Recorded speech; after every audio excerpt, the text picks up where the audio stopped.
রাজ্যে নতুন বিজেপি সরকার আসার পর পূর্ব ঘোষণা অনুযায়ী 1 জুন থেকে মহিলাদের জন্য বিনামূল্যে বাস পরিষেবা চালু করা হয়েছে।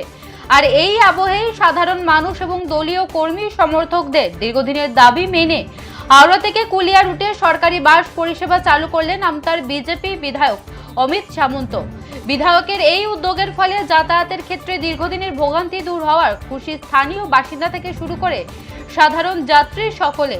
এলাকায় নতুন বাস পরিষেবা চালু হওয়াকে কেন্দ্র করে ব্যাপক উদ্দীপনা দেখা দিয়েছে।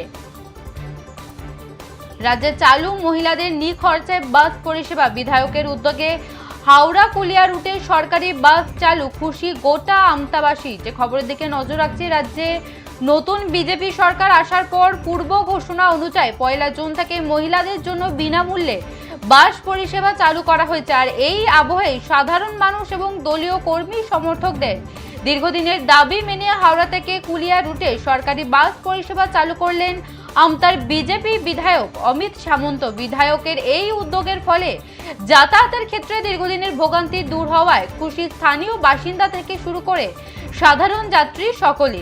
এলাকায় এই নতুন বাস পরিষেবা চালু হওয়াকে কেন্দ্র করে ব্যাপক উদ্দীপনা দেখা যায় সাধারণ মানুষের মধ্যে।